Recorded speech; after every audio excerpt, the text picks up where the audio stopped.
Hello, good afternoon. Thank you for joining us for this webinar, Back to School Support and Resources for Everyday Math K-6. My name is Sarah Shuja, and I'm the Marketing Manager at McGraw Hill based in Dubai. Before we go ahead, I just want to make sure you can hear my voice, so the audio connection is all right. On the screen, on your right side, you'll see a hand icon. It should be just below your name. Please click on the hand icon if you can hear me. Excellent, great. I'll give you a brief overview of the session for today. This is an implementation training session for Everyday Math K-6. So if you teach grades K-6 and are using Everyday Math in the upcoming academic year, you're in the right place. You'll learn about teaching strategies that you can redesign your classroom with.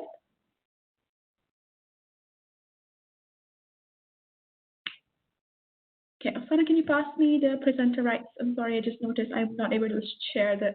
Thank you so much. Your moderators for today are me and my colleagues Afsana and Najwa. We'll be able to help you out with all the question answers that you can have. So you can type your question in the Q&A box that's on the right side, or you can chat to us on the right side as well. So if you have anything that you want to talk to us about, or ask the presenter, you can type in there. So we'll be in the background monitoring your question answers. We've got our trainer, Beth Miner, for today. Thank you, Beth, for joining us today. She is our everyday math trainer for today.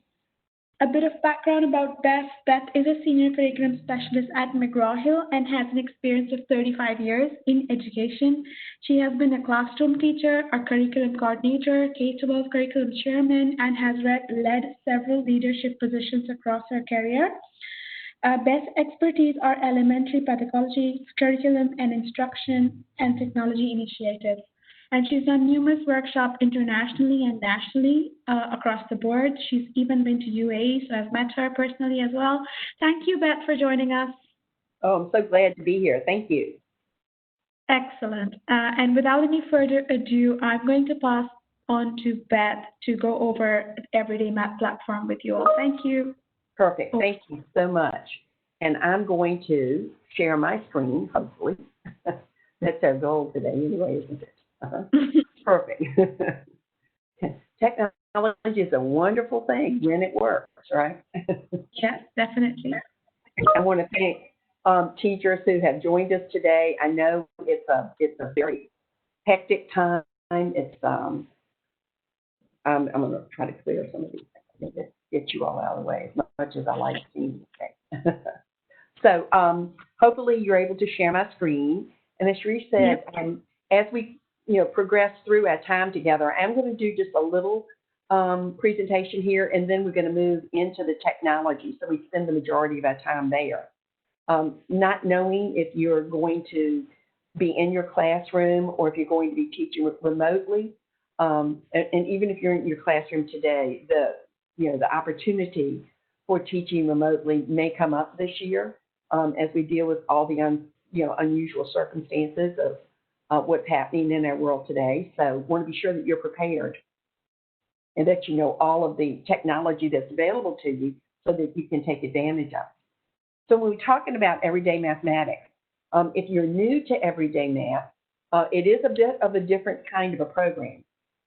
It is a program that really wants you to get those students exploring, investigating, and above all things, talking. So as we talk about the opportunity for remote learning, think about how you can get students to become involved in a collaborative conversation. Because as I said, it's just a program that really wants the students to talk about what they're thinking, how they got to that point in their learning, and what they can learn from each other. So part of the everyday mathematics philosophy, too, is this opportunity for students to see things over time, over and over and over again. We call that the spiral. So as I said, if you're new to everyday math, this may be the first time that you've experienced teaching like this. The spiral and how it's different from what you've maybe taught in the past, whether it was mathematics or another content area. Typically, we've taught what's called math instruction, which is we get into a chapter or a unit or a section, And we stay there, and we just focus on one particular topic.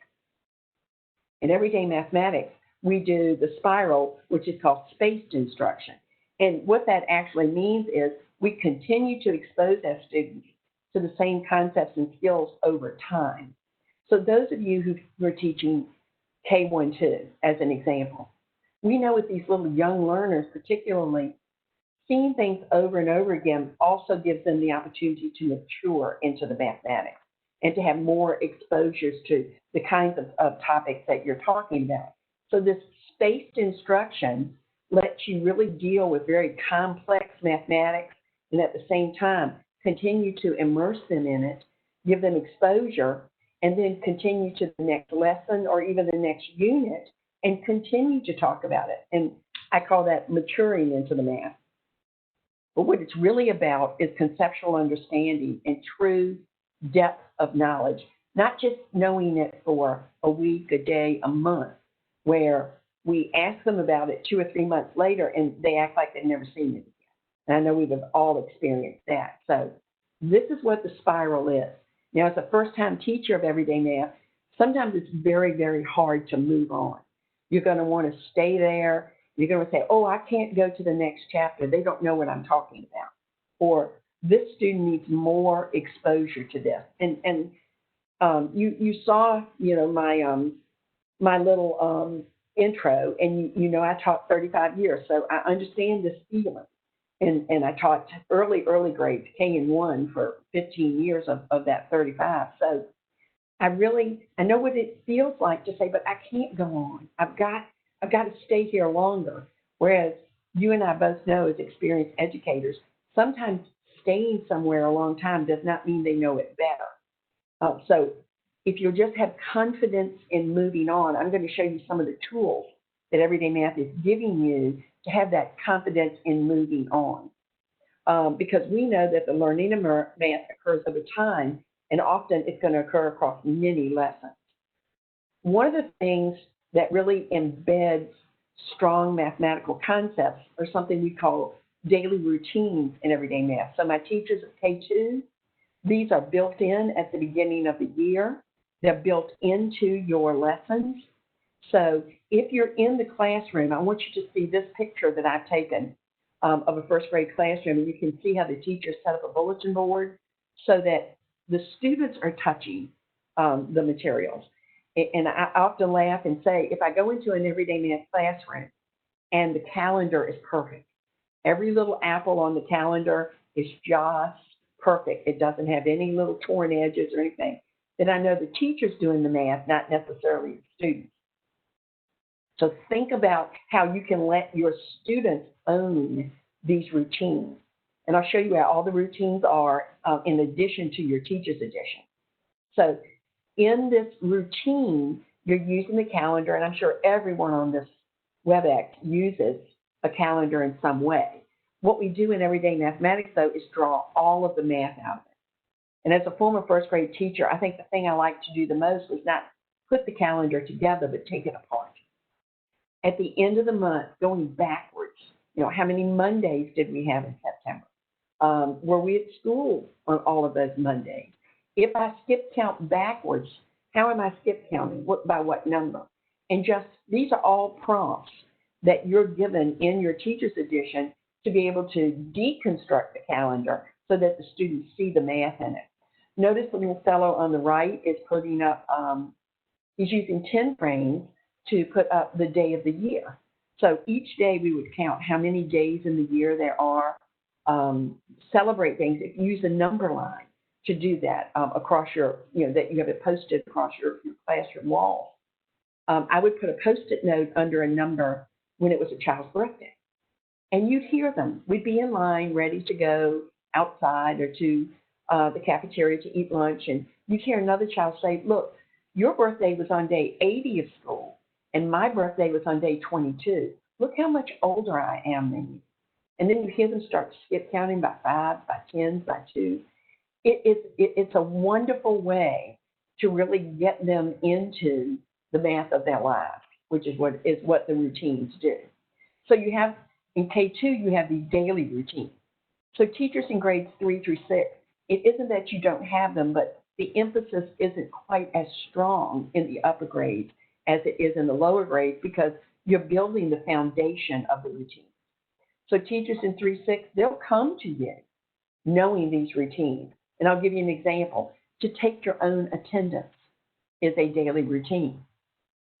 And I know that in my school, I had to send it in. So it isn't that the students took the attendance and took it to the office. It was that we used the math from daily attendance as a part of our routine. So these are the kinds of things that you begin to think about, where am I going to display this? And above all things, how do the students own it instead of me? So just those kinds of suggestions as you move forward. What the routines also do is develop conceptual understanding, and look at that word fluency. We all know the importance of that. Developing a fluency in the mathematics is not just important in the upper grades as they learn those tables and begin to take emphasis on being timed or having a limited amount of time. So notice here we have the weather, the attendance chart, even the job chart. And I know all of you, we give jobs to our students to build responsibility. That becomes a daily routine. You see a thermometer there. This is a part of your materials. It comes as a huge poster. So you want to think about how you'll display it. It's done in Fahrenheit and in Celsius so that students begin to understand there are different ways to measure things. Teachers in the young grades, notice the emphasis on the tally chart and how important it is for them to develop the concept of tallying. All of this, of course, comes through the routine, but please know that these are also embedded in your lessons as well. So how do you know what's happening? And I mentioned the spiral, and I know one of the first things that would come into your head is, but how do I know that it's okay to move on? In the beginning of your teacher's edition, which, by the way, we call a teacher's lesson guide, you'll see charts that are called mastery expectation charts. These mastery expectation charts let you know about what point in the school year it would be important to say, I know this now. It's time for you to know it. I've exposed you to it. We've practiced it. We've talked about it. You need to show me mastery. So I'm just showing you a page out of a second grade mastery expectation chart to show you which quarter of the school year a particular standard is considered mastered. You'll notice the standard 2083 in the operations and algebraic thinking strand. It's mastered in the second quarter, but the yellow arrow indicates that even though the concept is mastered or the standard is mastered, they're still going to practice it. It doesn't go away. And that's important for retention, is that idea that you continue to touch it. So I wanted you to know those are in your teacher's manual, and at any point you can turn to those just to have, again, that confidence in knowing that if you move on in the first quarter, it was too early for mastery anyway. So how does this mastery occur? Well, it occurs across multiple pathways. When I mentioned to you the spiral and that you'll show it to the students over and over again, what I want to be sure that you understand is it's not the same way every time. There are multiple exposures and they're varied. So the first time a student sees a particular concept, it may be whole group, introduction. You may use concrete manipulatives, or if you're teaching remotely, you may be using the electronic manipulatives, the virtual e-tools. The second time they see it, it might be through a game, which are very important to everyday math, whether they're playing in the classroom, or they're playing online, whether they're playing against the computer or against someone in the room or against somebody in their home. Gameplay is a big part of developing that fluency. So the exposures are varied. And what this really does when you think about it, especially, again, with our young ones, but also teachers in the upper grades, as students begin to embrace the algorithms and begin to understand how to use formulas and ways to approach complex mathematics, we know that the more ways we expose it to them, the more ways they can embrace it. And a student who isn't a true auditory learner may need lots and lots of visual exposure so they can see it work as opposed to hearing it work. So know that you have all of that built in. And then, of course, those frequent opportunities for review and practice needs to come in different ways, too. Gameplay, I go back to that, is a big part of the practice routine. But also, you have cumulative reviews as a part of your assessment.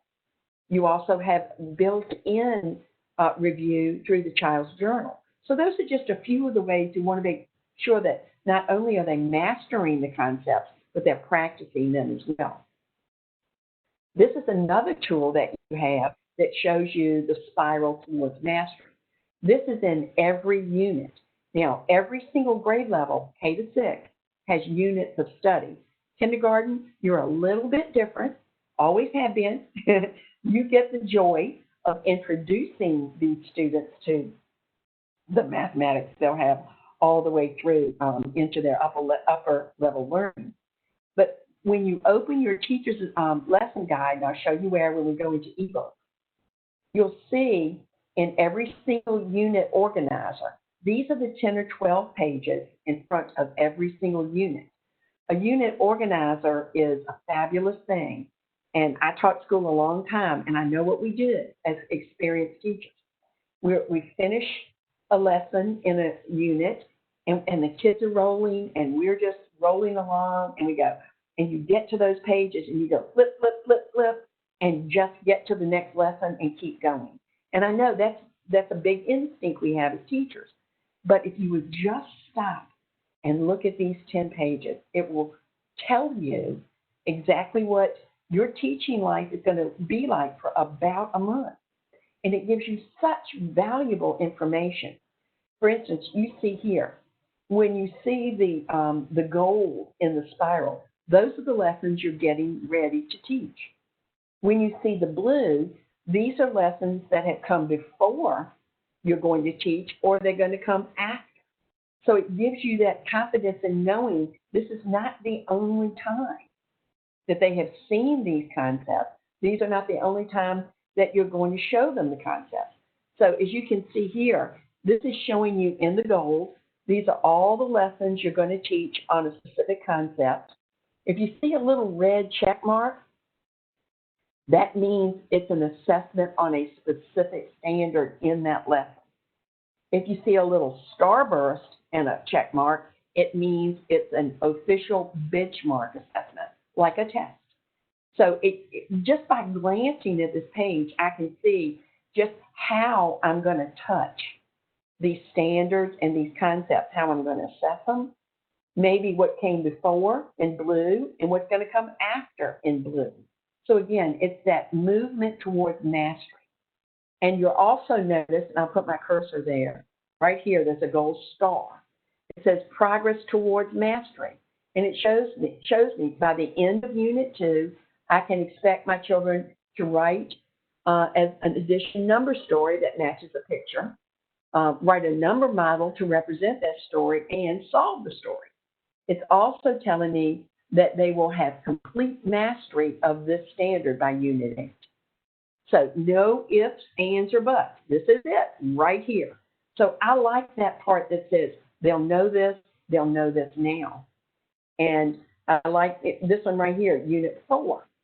So they're going to compress some of this learning so that the students will know this particular concept or this standard very early in the year. That really tells me that they're going to need this standard to move forward into more complex concepts. They need it as foundational. So this is a big part of how everyday mathematics works. So I really encourage you, as you progress through the program, always look at this page in your teacher's guide. You have 3 kinds of lessons that occur in every unit. Teachers down in the grades K3, you also have a 4th kind of lesson that's purple, but it isn't K6, it's K3. And I'll show you that when we look at the table of contents. But notice on the left, the blue. We call this a regular lesson or a concept lesson. And you'll hear me refer to our authors very frequently.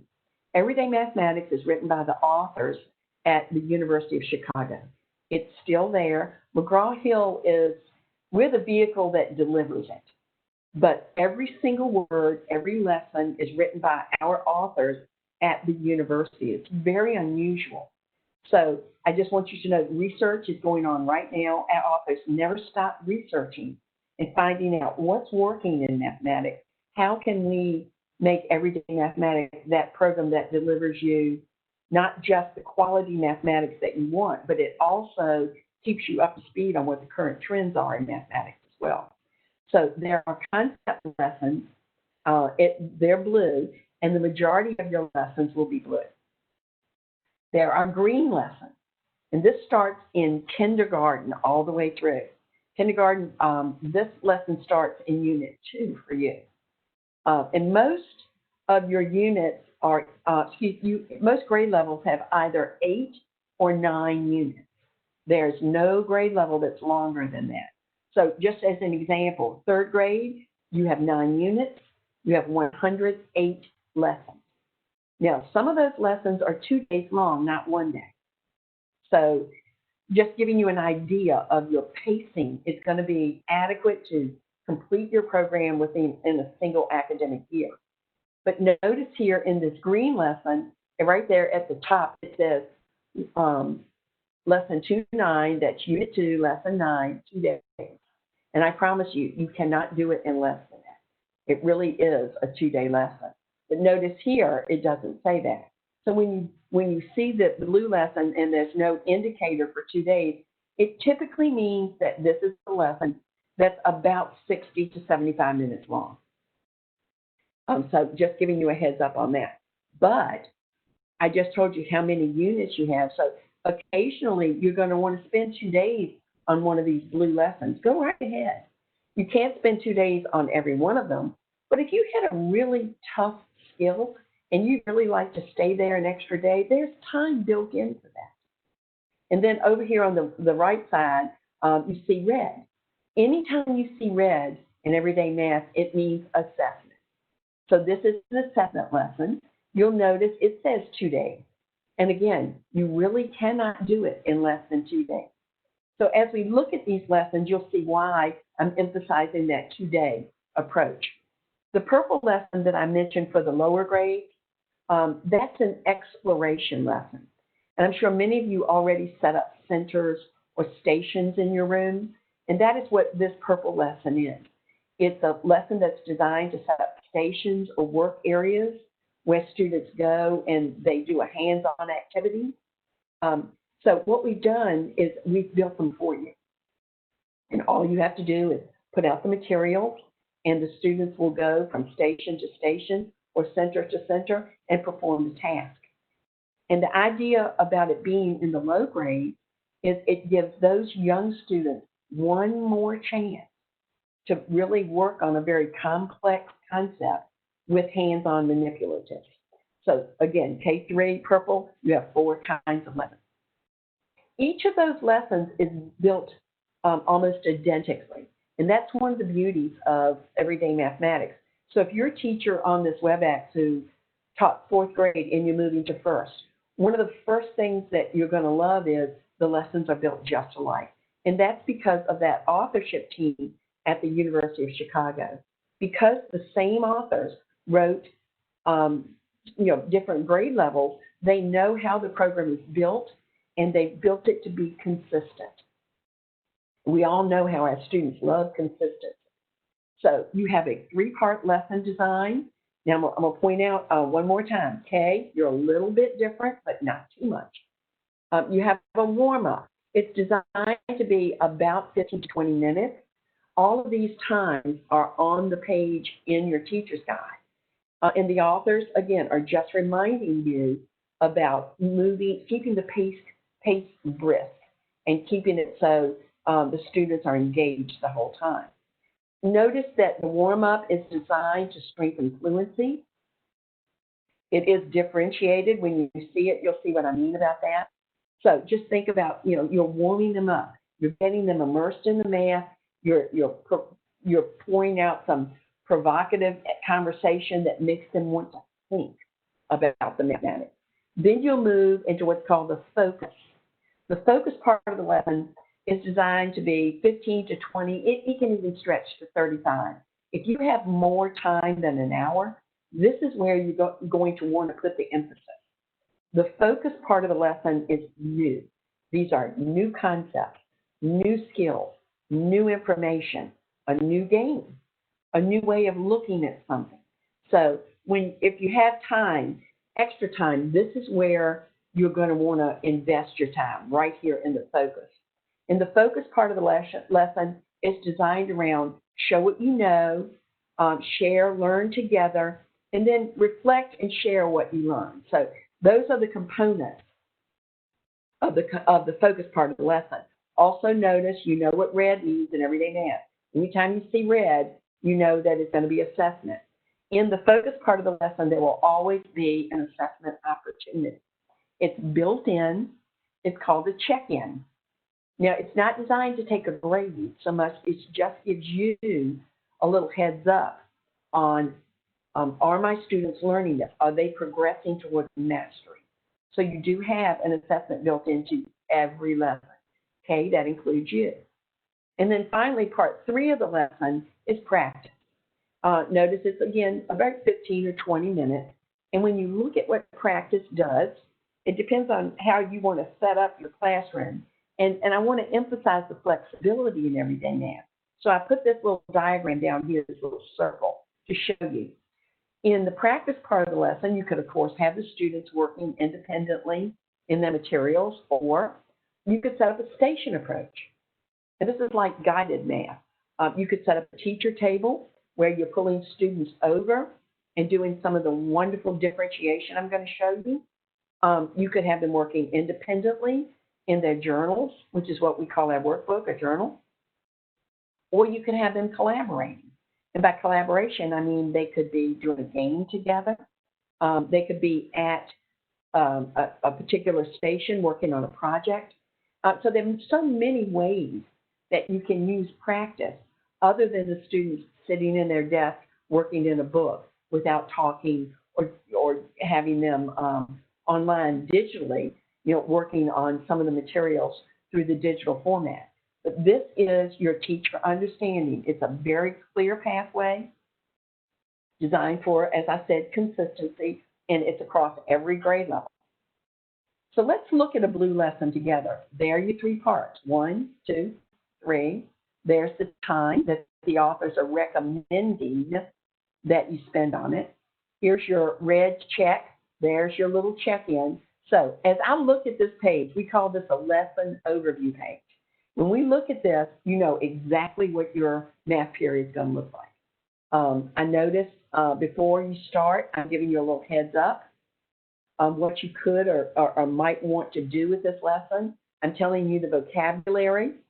And throughout your lessons, the authors will recommend different ways to use the vocabulary, including a virtual word wall to incorporate into your ELA or literacy block. You'll notice all the materials that you need for this lesson are right in this column.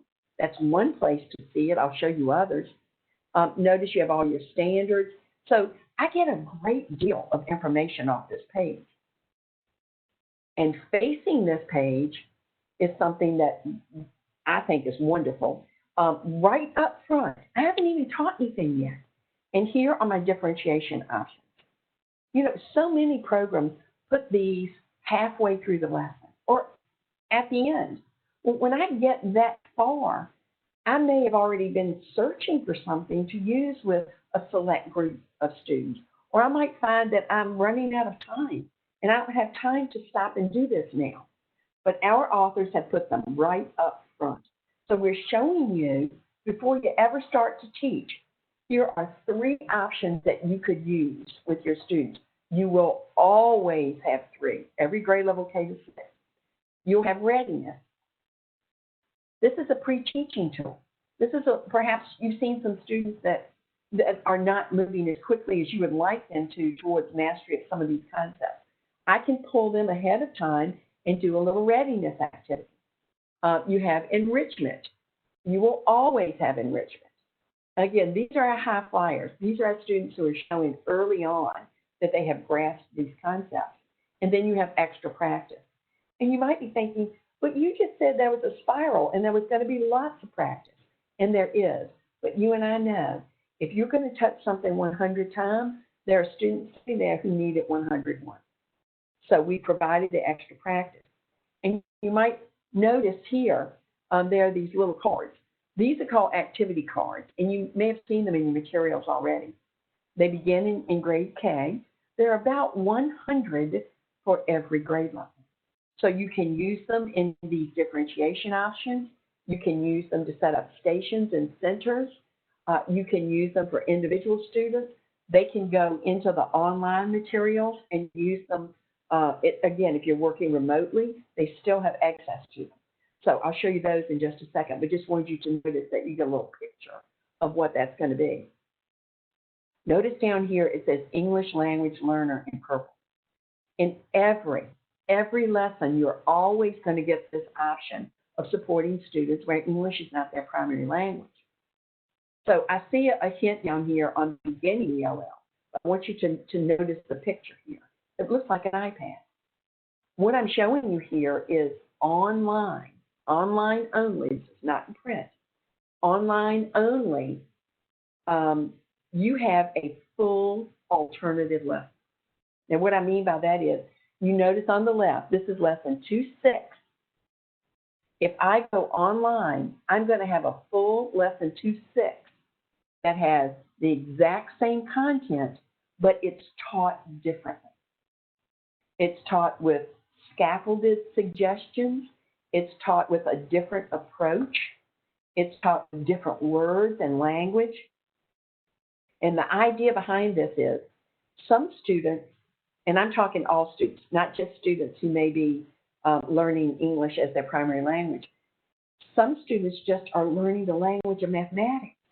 And sometimes when I'm teaching it, they're just not showing that comprehension.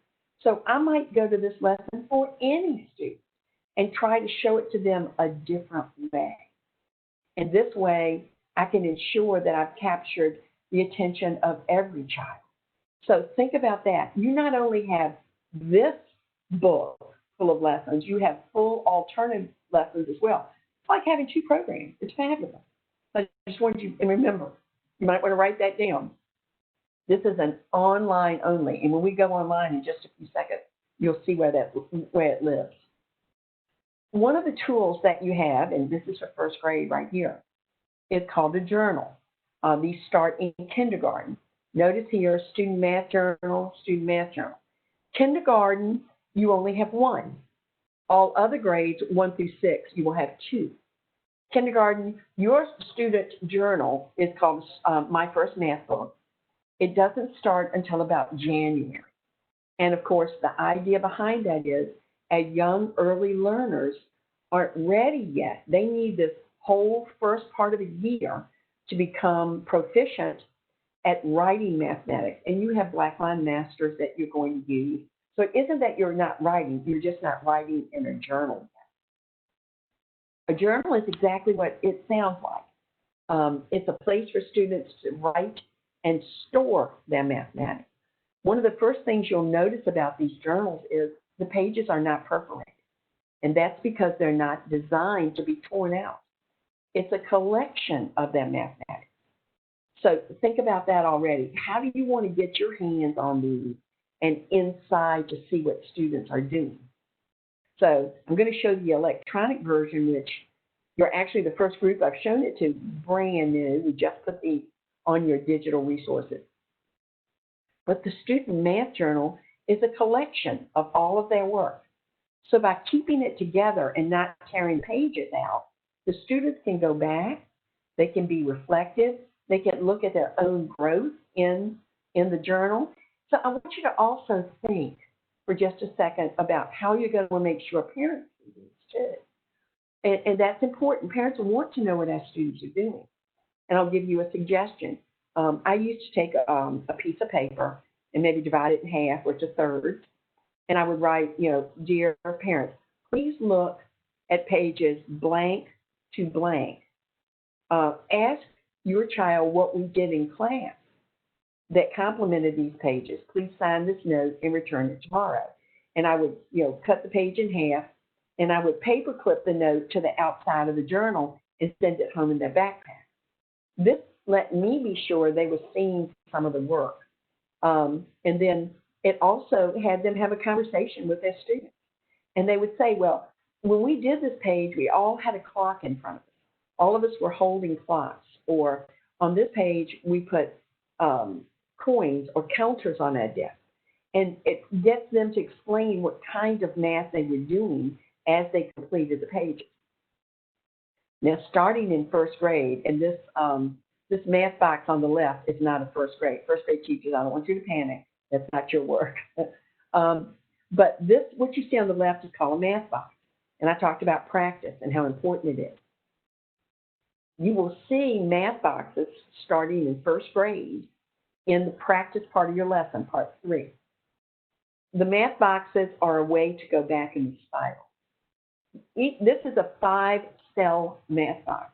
Well, you can see the numbers in them. And each of those cells could be a different concept or a different skill. This is a way to go back in the spiral and practice the math they've already learned. So you'll see those in there. Do you want to take a grade on them? I'm going to leave that up to you. You certainly can grade them. But here's my question.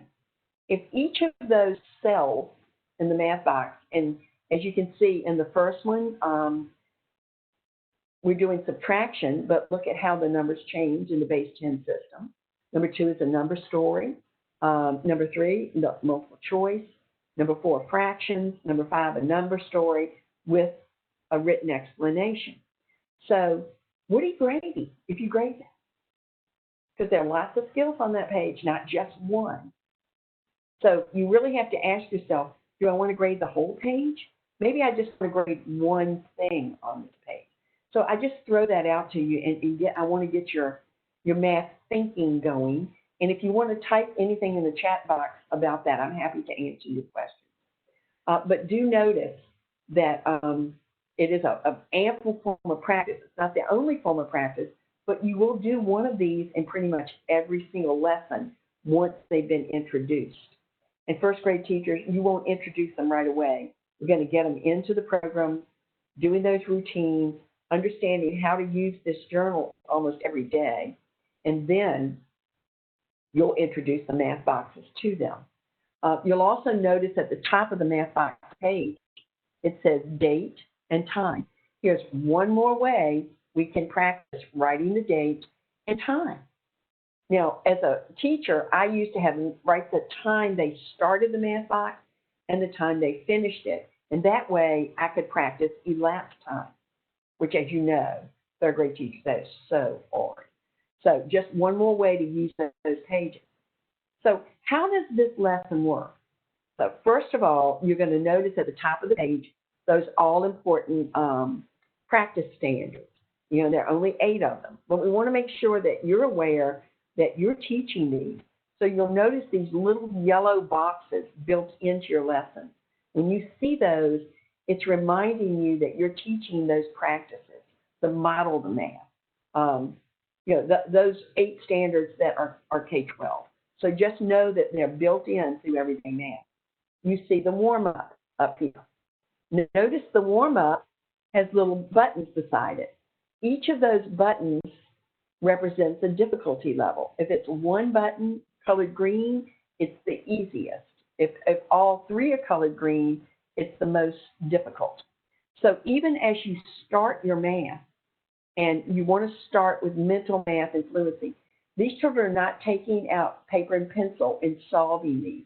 We're trying to encourage them to solve the math mentally and to use mental reflexes as a means of solving the mathematics. So you might want to start with those one button green, and then we'll move to the more difficult ones. And then notice you move into focus. And I want you to notice the first thing in focus is math message.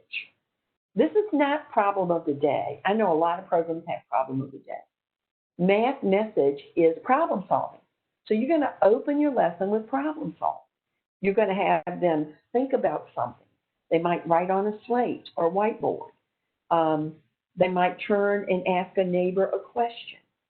But the idea behind this is get the math juices flowing.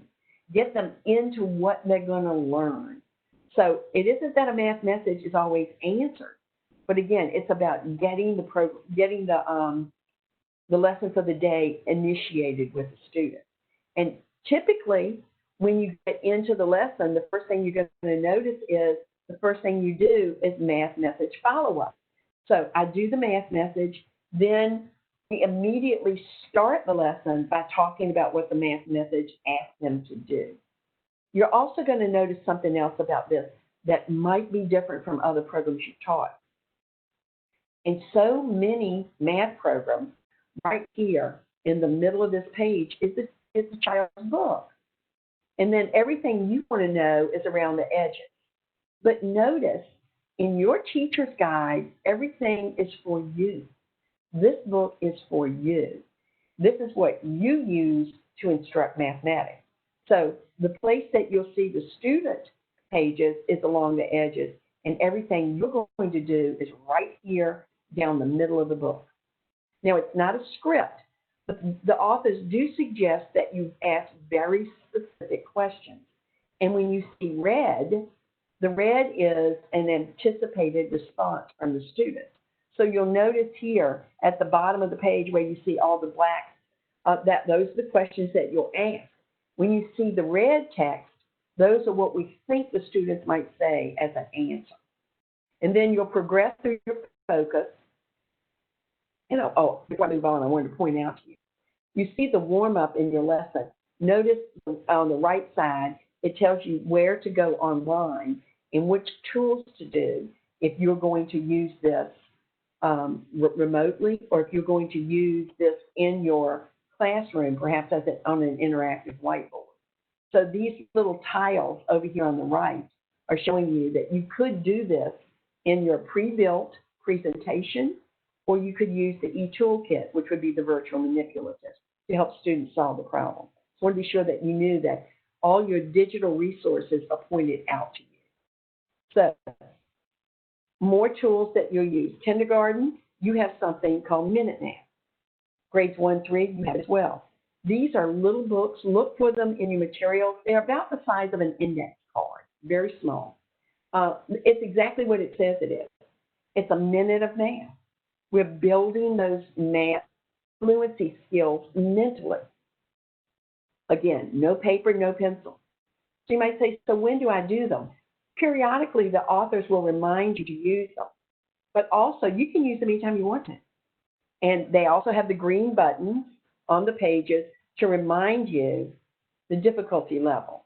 And you'll notice this one I put on an iPad. So you can use this on your digital resources as well as the print copy. We read a statement out loud, allow the students a minute to think, and then we start asking them questions. And you'll notice making apple juice. So I'll pose this one to you and you think about it. As a rule of thumb, you need 3 apples to make 1 glass of apple juice. Okay, now you can substitute apple. You could use the words oranges or apricot, mango. And then the 1 button, about how many apples would you need to make 2 glasses of apple juice, to make 3 glasses? And then as you move down, the more green buttons colored in, the more difficult the question. And I'll tell you, they love this. You can't see here, but these print books have a little white spiral holding them together. I took a piece of yarn and I put it through the spiral and I hung that book up beside my door. And it was just on a hook there. And sometimes when I was leaving my classroom, I would grab the book off the hook and I would have it with me. And I would, we might stand outside the library door, or we might be standing waiting to go into the cafeteria for lunch, and the class ahead of me has not left yet. So I've got to stand there, keep them quiet, like trying to keep 20 corks under water all at the same time. We know how hard that is. So I open my Minute Math book and I start posing them questions. They love it. And if you don't pick it up, they'll remind you. They'll say, oh, go get the little book. And, of course, the day that I hand the book to a 3rd grader and say, you choose the question, you read it out loud, oh, they just puff up and they're so proud. So think about what you could do with a minute math book. I think the number one recommendation I would have is keep it visible. If you see it, you use it. If it's in a drawer or on a bookshelf, you forget its use and its tools. I talked, about differentiation, but look at the kinds of differentiation that's embedded. You have those lesson options where you have those three every day: the readiness, the extra practice, the enrichment. You have differentiation support pages with that alternative lesson. You have built-in adjustments, and you even have assessment adjustments, and they look like this. I'll show you. So as I get to part 3 of my lesson, I'm in practice. It's suggested I play a game. Notice game modifications right here. This is a built-in differentiation. These are ways that I can take this game but alter it for specific groups of students. I can pick it up, I can pull it down. The point is they're all still playing the game. So you have all of this differentiation built in to these fabulous differentiation options that you've seen. Here are, your activity cards. The one on the right is the actual card. The one on the left is one I'm showing to you from the digital resource. And then, of course, gameplay I've already mentioned. I can't say enough about it. It's embedded in your instruction. You can use it online. Your district or your school may have purchased a game kit for you. This is where the boards are printed out and they're already laminated for multiple use. You get manipulatives. If your school did not purchase a game kit, you still play the games because they are a part of your tools built into your Blackline Masters. Okay? In that unit overview, when you are in your teacher's guide, you'll see a page that talks about ongoing practice through gameplay.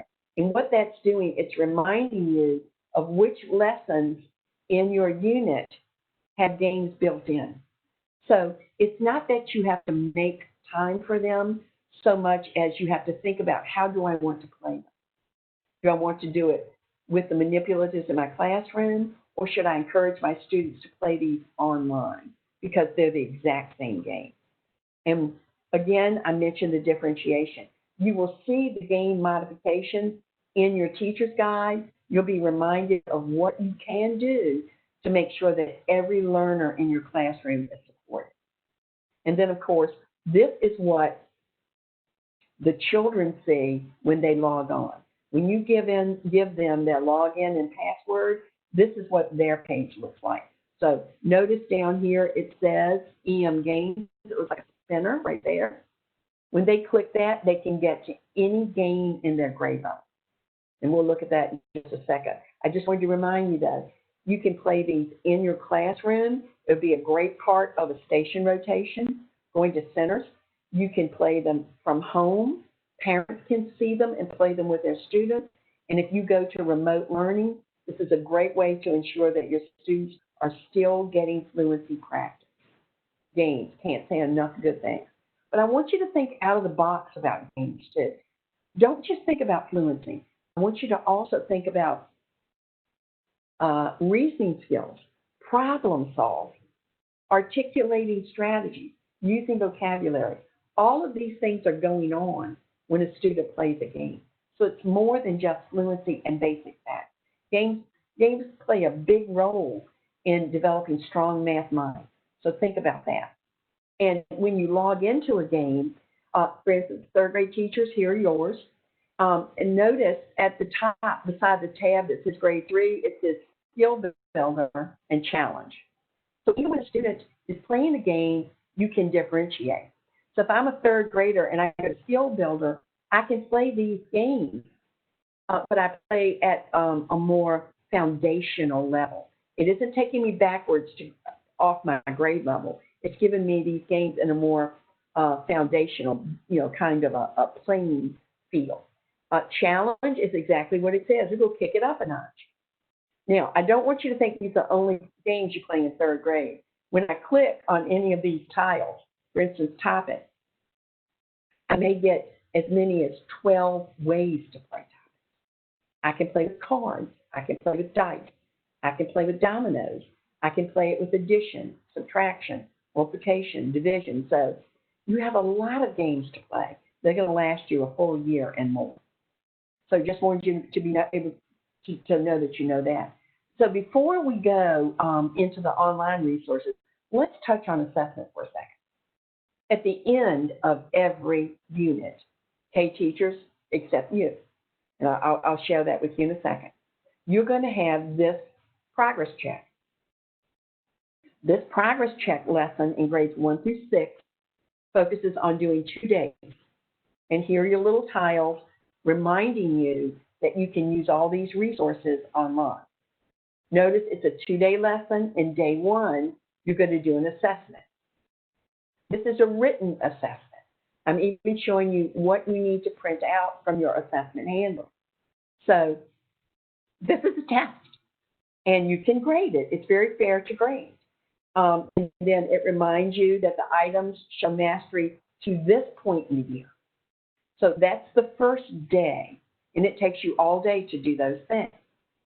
Notice here, today you have a self-assessment. Kindergarten, you have a self-assessment. It's very important to ask the students what they think they know. You'll be surprised sometimes what they say. And then, of course, day 2, you have 2 options, teachers in grades 1-6. They're really not options, they're built in. If it is an odd unit, 1, 3, 5, 7, or 9, you're going to have an open response. An open response is an open-ended assessment. It won't have just one answer. It'll ask students to solve the problem in the best way they think they could. This gives you a chance to look at their strategy. Notice we've even given you a rubric to help you assess them. We'll also give you samples of student work so you can see what their work should look like if they're truly meeting the expectations. If it's an even numbered unit, 2, 4, 6, 8, the second day is a cumulative practice. It's going back to things you've already taught them. It's a part of the spiral. It's asking them, do you remember this? Because it's very important that we make sure that they're maintaining those concepts and skills that they've already learned. So you have the variation of even unit, odd unit, those kinds of things. And then, of course, everything can be done online, everything. So I wanted you to know that. One of the things that will not happen online, however, is auto-scoring, which is where the computer scores the work for you. The kind of work that Everyday Mathematics does, it's very difficult to do that because we're more interested in how they got the answer than just the answer. So auto-scoring doesn't allow you to see the words that they've written or the strategy that they use. So it does take a minute to look at these. I wanted to point this out. And just like adjusting the activity and adjusting the games, you're going to have adjusting the assessment. So this gives you a chance to scaffold the learning and make sure that every child can do the assessment. I wanted to point that out to you. Now, before I go online, I'm going to let you have a chance to type in anything that you want to right this minute. Let's see if we have some questions. So, Sharice, if you want to look at that and see if we have some questions coming up, that would be great. Hey, Beth, we don't have any at the moment. Okay. I can't see any. All right, I'm going to share my screen. Great. All right. Go back to this. There. Now, just want to make sure everyone can see my screen. Sharice, can you see that? Yep, we can see it. Perfect. Okay. Yep. All right. I'm going to randomly just go to second grade. Notice I'm going to the teacher edition.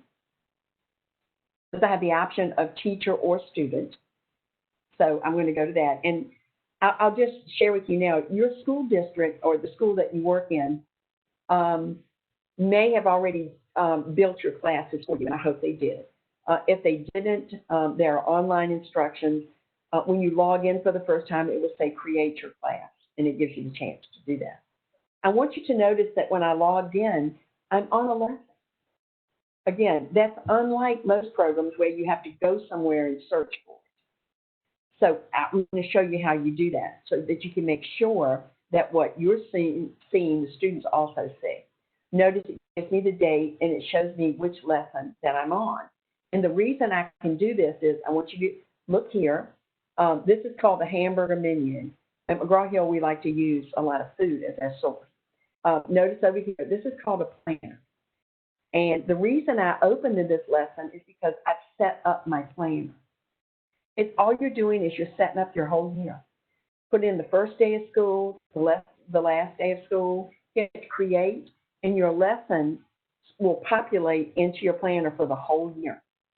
Now, let me just click on it for just a second, and I want to show you something. If you do that, you also, again, have flexibility. I can go in, I can put in field trips, I can put in holidays, I can put in any day that school is not open. And what that does is, and notice here, it says, change this to a non-teaching day. If I do that, then this will be blank. And the beauty of it is it bumps all the lessons forward and it keeps me playing. Now, I'm a big advocate of putting in a flex day. Notice I put in Wednesday. You can make any day you want to your flex day. The idea behind a flex day, and I mentioned that you have 8 or 9 units. The idea behind a flex day is this lets you go in and play catch up. There might be that day, there might be a lesson you don't get to use any of the differentiation options. You will press the time, and that happens. Well, I can have a flex day, and I can go back, and I can pull small groups and pull them over to the table, or if I'm working with them, work with them remotely in a group, and use the differentiation that I didn't get to. So you can call it, we call it a flex day and everything there. You can call it any day you want to, catch up day. Some teachers call it game day, and they play a lot of games on this day. I'm an advocate for anything that you want to do. Now, I've set mine up Monday through Friday. Of course, you can choose the Sunday to Thursday. It's a very flexible plan. And at the bottom, you'll notice by grade level, it'll show you with the color what kind of lesson you're teaching, okay? And notice teachers in 1 through 3, there's your exploration. So just, this is why mine opened the way that it did, is because I'd set up my plan. I'm going to show you where to go get help with it, because there are going to be times where you just simply need some help. So I'm here, and I want you to notice down the side these colored tiles. Each of these tiles represents everything I've just shown you. It shows you all your differentiation options, any worksheet you might need, planning my lesson. So if I click on this, there are all the parts of the lesson that I just showed you, broken down into activities. So notice in focus, I have 4 activities. The red, of course, you know that. That's going to be your assessment. Oh, here's another one. So I have 5 focus activities, 2 warm-up activities. So this takes your lesson and it breaks it down into everything that you're going to do. Now, if I click on resources, this takes me over to all the resources that I could use with just this lesson. It shows me the lesson isolated. It shows me activities, every handout I could use. Here's the math message. So it's showing me everything. And again, if you're working remotely, this is a great way for you to get to each of the individual activities and tools that you're going to use. But at the same time, it takes me to the things that I want to use. I'll show you the resource that you're going to want to use, though, if you're teaching remotely. Which let me go back over here. I'm going to go here, and I'm going to go to today's lesson. So those little tiles take me to everything that I own and might want to use. But lesson presentation. If I click on this, notice it asks me, do you want me to play the presentation? Because at McGraw Hill, we built this for you. Do you want to launch an editor? Now, I know that you all have created fabulous things through the years. And very often, you want to use those. I mean, and McGraw Hill And at Everyday Math, we're not asking you to discard all of your experience. If you want to launch the editor, it's going to let you add those things into your presentation and use them. Maybe it's a YouTube video that you love. Maybe it's a handout that you want to use. So launch the editor and it lets you shove that into your presentation. Now you have a custom presentation. You want to name it and save it because you can use it year after year. So just want to point that out. We've built the presentation for you. Notice I can expand this. It shows me every tool. It gives me a little capsulized version of what I'm going to teach. So I have the buttons or tiles to use. They're my games, everything.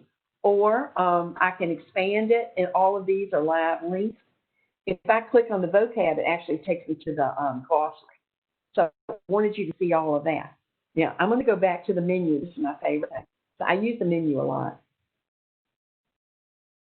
And notice that I can go to anything you own through the menu. All right? I want to go to ebooks, and I'll show you why. Once I open the ebooks, here's everything you own in every grade level. There's your teacher's guide. If you click on the gear, it's going to show you that you can open it, and it gives you details about how to use it. Here's the child's math journal. Here are the math masters. Now, these are the Blackline masters that as you use your lesson, it will suggest specific math masters to use with the lesson. You can use those online, or you can print them out. I'm going to put that in your course. Use them as you would like. You have a differentiation in English language learner book. This is only online. Don't look for it in your materials. It's an online tool. There are all of those wonderful activity cards that I pointed out to you. Notice something. This one lets you download it and put it on your desktop. Not all resources will let you do that, but this one does. Right? So as I go through my ebook, I notice that I have a lot of resources that are only accessible online. I have a home connection handbook.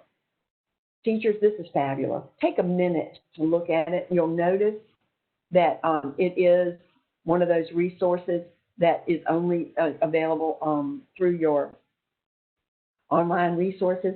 Great way to learn about how to communicate with parents about everyday math. This implementation guide is for you. It has nothing in there for the student. This is yours. It's really about how to teach everyday mathematics and how it's built. This is called my reference book. It starts in the first grade and goes through 6th. Kindergarten teachers, you don't have one of these, and when I show it to teachers, you'll see why. This is, I want to point this one out because notice you have Share It in Google Classroom. Students have access to this, as do you. The student reference book is referred to in your materials. It's a reference book. It's hardback. They can get to it in the classroom in the hardback print version, or they can get to it online, and it's just what it says it is. This is where they go, and they reference mathematics. So your students in grades 1-6 are using their journals. And in the journal, it may say, look in your reference book if you have trouble reading this or whatever. It's just one more way for students to take some responsibility for their learning. It's taken a second to open, I think, in this. A little bit slow today.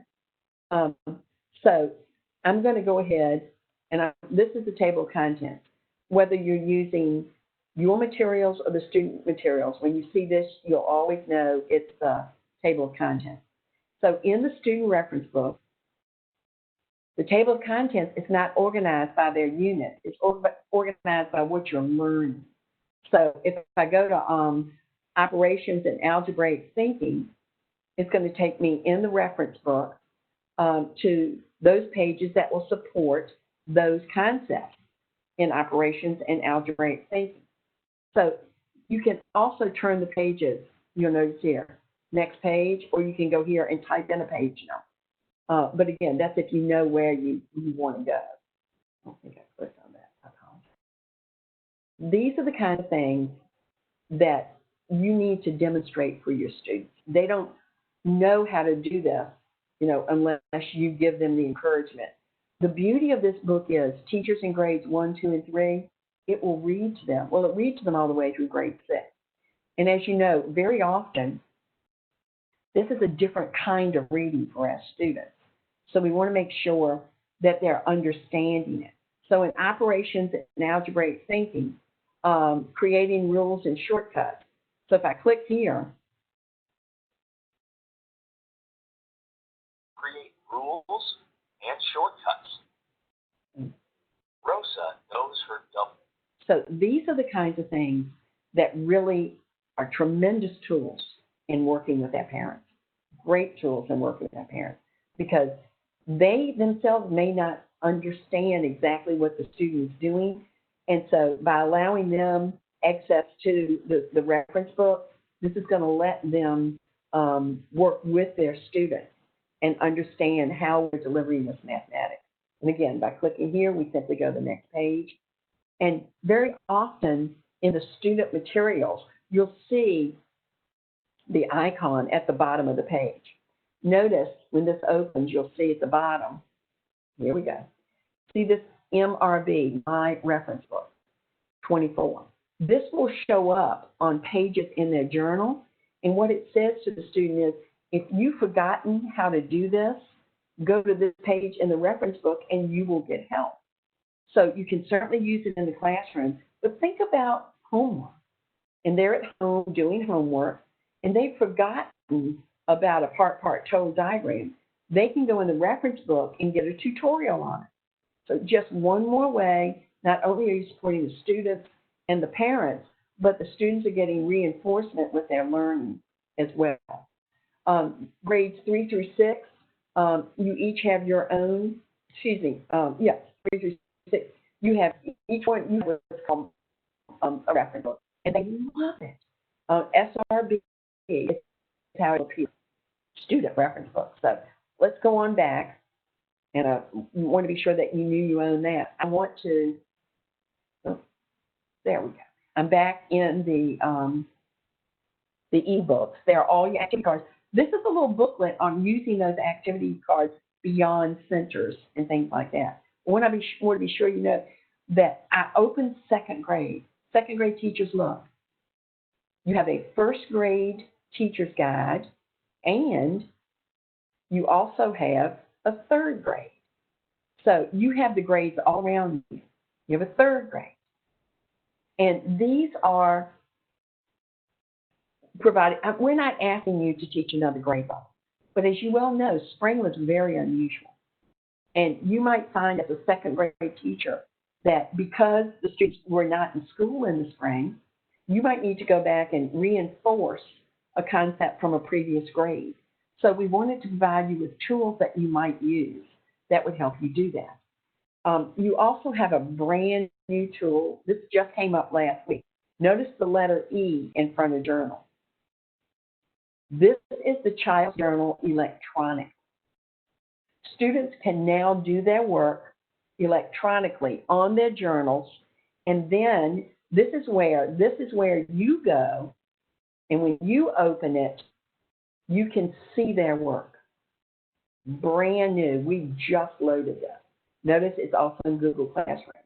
So just wanted to be sure that you know that, and this is the one you go to. You have a child's print journal, but you want to be sure you're going to the right one, because this is the one way you see their work.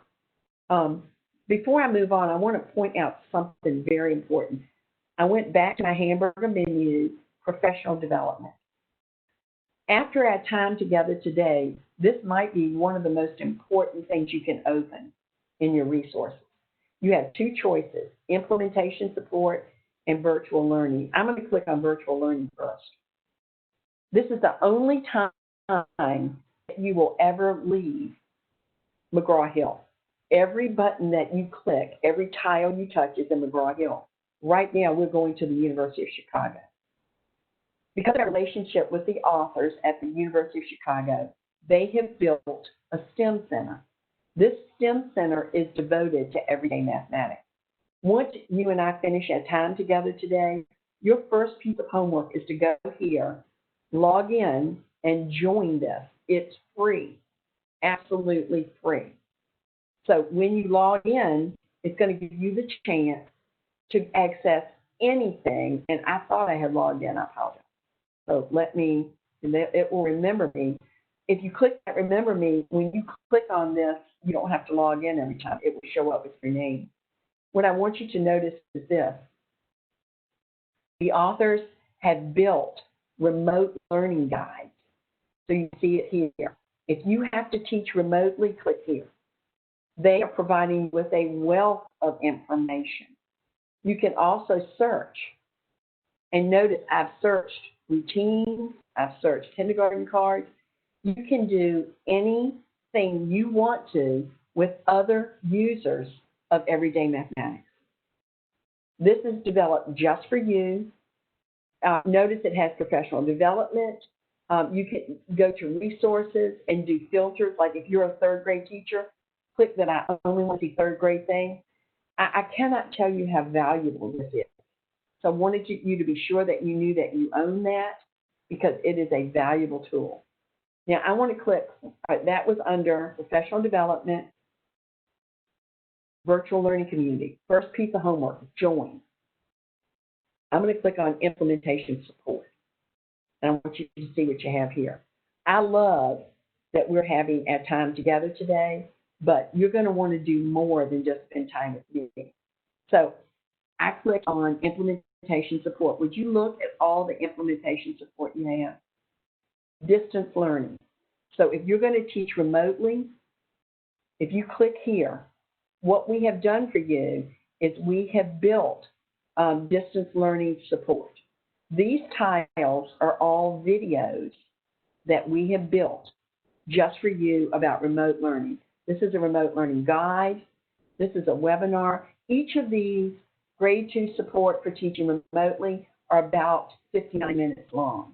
So I just wanted you to know you have them. And again, I'll show you how to get there. This is professional development, implementation support. So that's one way. One of the things I really want you to go and watch is this very first thing that opens. Remember that e-journal I just showed you where the students can work in the journal online? Okay, if you open this, one of my colleagues, Tony, has created a little video. I want to say this is 10 minutes. Here, and it's super exciting to walk you through just some tips and tricks that students and students journal that went live.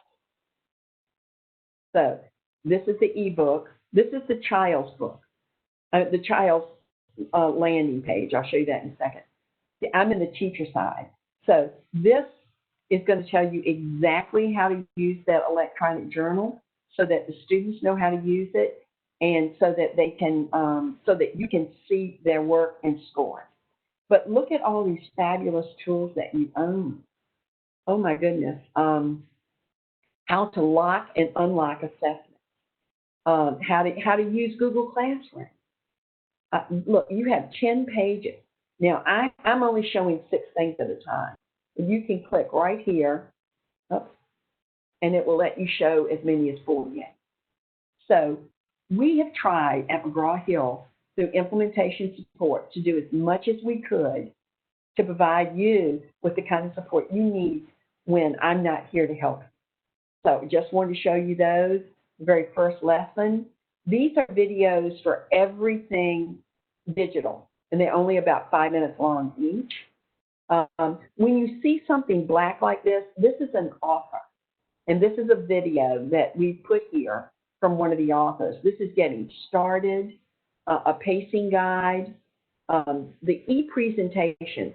I showed you that we've built presentations for you. What I want to remind you is they are not flip books. They're not a slideshow. They're very, very interactive.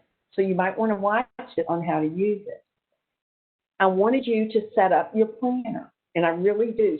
Set that planner up. If you need to go in and change the planner, this little tutorial right here is going to show you how to change it and customize your planner. All of the different reports. So away from me, spend a minute just scrolling through here and see what you own so that you can access any of these and just get a jump start on this fabulous, fabulous technology.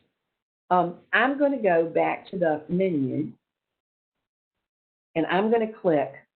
If I scroll down here, it says grade level resources. This takes me out of a single lesson. It shows me everything digital, everything.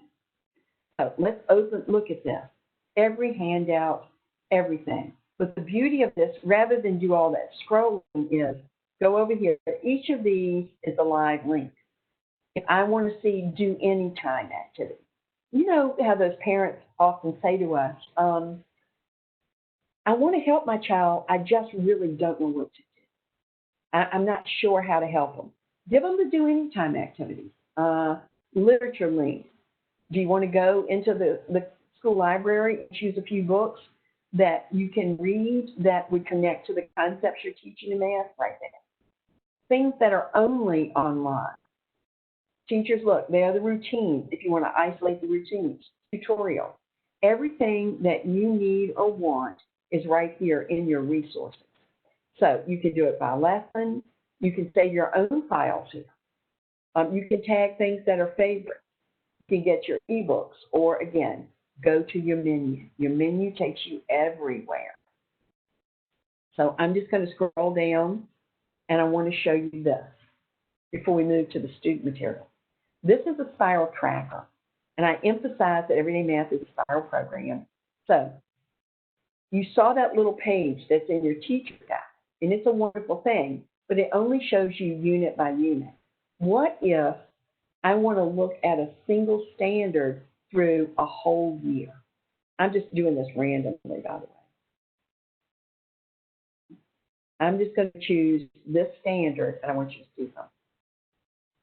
It's going to go in, it's going to pull up every single time that I touch this standard, and I want you to notice something right here. This standard is touched 230 times. 230. And by using the arrow, it's taking me through every time I touch this standard. Second grade teachers, this is fluently adding and subtracting within 20 using mental strategy. And the standard says by the end of grade 2, know from memory all sums of 2 one-digit numbers. This is showing me every time I touch it, 230 times. That's when I said you have, that you have confidence that the spiral is working. And if you put your cursor here, you can go to any lesson and see exactly how the standard is going to be taught there. This is in the warm-up. This is in the practice. So it's showing me how I'm going to teach the standard, and I can just get that. Notice here's an assessment. So wanted you to see that, and notice the very first exposure is to the BOY, beginning of year assessment. Every grade level has 3 assessments: BOY, beginning of year; MOY, middle of year; EOY, end of year. These are big benchmarks. Take about 2 days to give, where you just get a handle on, are they learning it? What do they know? So those are just another piece of the assessment pie. Just want you to make sure that you knew you owned it. That's called the tracker. Now, as you give these assessments, you're going to want to go to look at these reports that you have. You have recommendations, activity, a skills report, progress report, grade card. You can even export them to something that your district or school is using. So I have all these reports. If I go into the report, when I give the assessment, I can enter the data, and I'll show you that in just a second. It's going to go over to a report, and it's going to show me just, as you said, all different ways. And the recommendations report is my all-time favorite, I have to say. The recommendations report not only shows me what they know, but it also gives me recommendations on where to go in the program to help specific students. Okay, so I have all my students here, or I can isolate a single student. I can look at the skills and standards that we're working on, and then I can look at what kind of an activity that we did, whether it was a formal assessment, informal, all those things. If I had some data right here, it would show me a percentage towards mastery, and then it would tell me exactly where to go in the program and get some children some help. So keeping these, putting your data in here is very, very important. Now, if you don't mind, I want to show you one more thing and then go to students, and I don't want to keep you if you have to leave. The e-toolkit. When you click on this, it's a bit deceiving. Let me show you why. So when I click on it and it appears on the screen, it's just going to be a white screen. And you kind of go, what? That's not very attractive. Well, watch. See this? E-tools. Click on it, and you need to model this for your students because they have the exact same tool. This is grade 2, but the triangle lets me go to any grade I want to. I'm going to stay on grade 2. And all of the manipulatives are shown alphabetically. There they are. All the tools, dice, cards, money, pan, balance, everything. I'm just going to click on page 10 blocks because I know how much we use those in pretty much every grade. So I have here by ones, but I can change that. I can show by twos. So I might pull up the 10 rod and put it there. And because I'm on 2, it will show me 2. And I might pull up the flat. Now, if you're teaching remotely or even if you're teaching in the classroom, this lets me use the exact same manipulative that you might use concretely.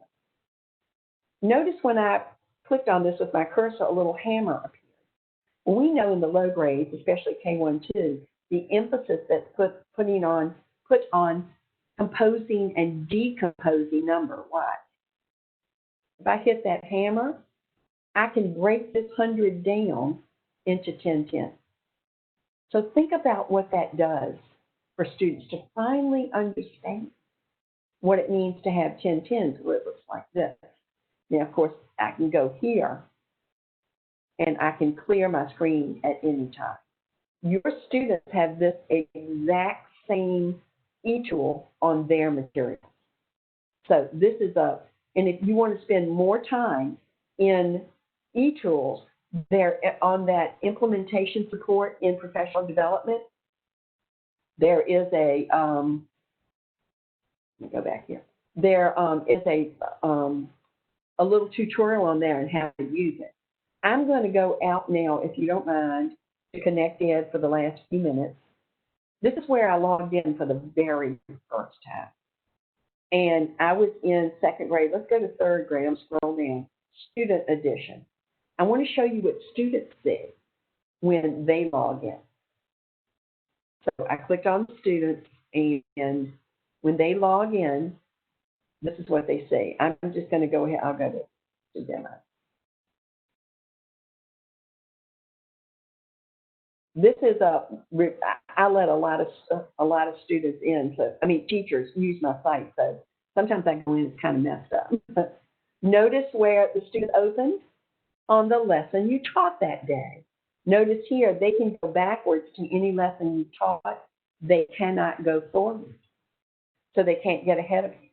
There are your ebooks. When I open this, there is their student journal, the very one that we saw in ebooks, and there's their reference book. Notice that each of these tiles takes them to a specific part of the program that you and I have looked at together. They are the e-tools, just like the ones I just showed you. If they go to EM at home, and I love this for parents, look, here's their home link for today's lesson. Home link is homework. If they left the homework at school, they can go to it here. If you're teaching remotely, this lets them access their homework. Today's games, a family letter. So making sure your parents know that they own this is huge. Notice you have geometry sketch pad. This is isolated by grade level. So they can go in and do little sketch activities. This is a fabulous thing, organized by strands of math. And there's your sketch library. Also notice they have tutorials. Again, think about your parents and what they get out of this, how they're able to go in and see how the math is taught and what their child should be doing. Here are the games. These are the very same games that are on your teacher side. And just wanted you to be sure that you saw with, so see, skill builder, challenge. When I open Topic, I see all the variations for the grade level. They can play the EM games. I have mine set up for them to play against the computer instead of each other. This is, I just can't say enough good things about what these games are going to do for your students as well. So when they click on this right here, this actually takes them over to the lesson, and it lets them look at it in isolated components. So they see each activity. They see the math boxes, and they see each of the, there's your math message, the summary, so that they can actually do the entire lesson broken down exactly as you taught it. So I just want to give you just a bird's eye view of this. Again, if you go to your professional development, implementation support, then you'll be able to watch a little video on using your student center. It's just very important that your students have their login and password. And I'm 3 minutes over, and I apologize. But if you would like to reach out to me at any time, my email is bethminor, all one word, BETHMINOR, the number 53@gmail.com. BethMinor53@gmail.com. Anytime during the year, reach out to me. I'll answer any questions that I can. And I want to thank you. And Sri, they're all yours. Thank you, Beth. Thank you so much. There is one question that most of our instructors have here in the region is, can you highlight what's the difference between My Math and Everyday Math, and when is the best how do I know which I need to use, because we've got two for K5, let's say. Oh, okay. So what's the difference between the two? Sure. My Math and Everyday Mathematics are completely different and could not be more different. I mentioned the spiral. Everyday Mathematics is built on a spiraling curriculum, and My Math is built in a chapter-by-chapter massed approach. Everyday Mathematics is at the University of Chicago. My Math was built by an authorship team at McGraw Hill. It is not what is considered a research-based program. It is a good program. It has many of the same tools that Everyday Math does, for instance, the e-tools, but the approach to instruction is completely different. And so I think that's primarily the emphasis that I would have is they are not a program that they do not walk together in any way. Each of them is a full one academic year of instruction. They're not designed to be meshed together. They're not designed to correlate in any way. So I think it's about the approach that you want to have for instruction.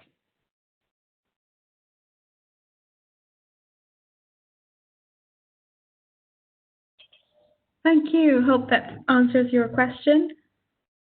If you have any questions for Beth, please let us know now. You can type them in the Q&A box or the chat box and let us know.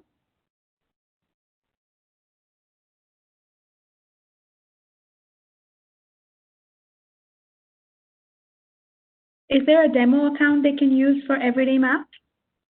Yes. Do they not have their own access yet? I'm happy to provide it, but here's the thing. And again, the demo is wonderful to use, but so many teachers go in and access it that very often it doesn't look the same when you go back. Somebody has touched something. But the review account are the letters EM, the number 4, and the word review. No spaces, dots, or anything. EM4 review. And then the password is MHE 2020 math. So EM4, the word review, And then the password is MHE2020 math. And again, lowercase is fine, no dots, no spaces.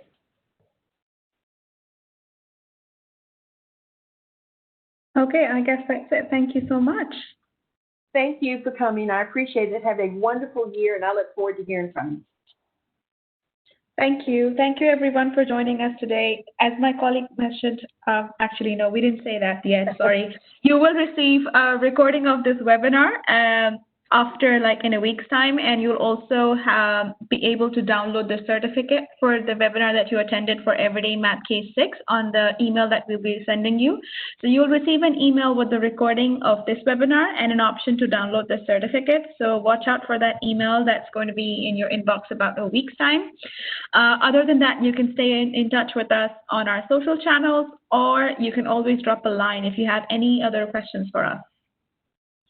That's perfect. Thank Thank you, everybody. everyone. Thank you, Beth. Thank you so much. Mhm.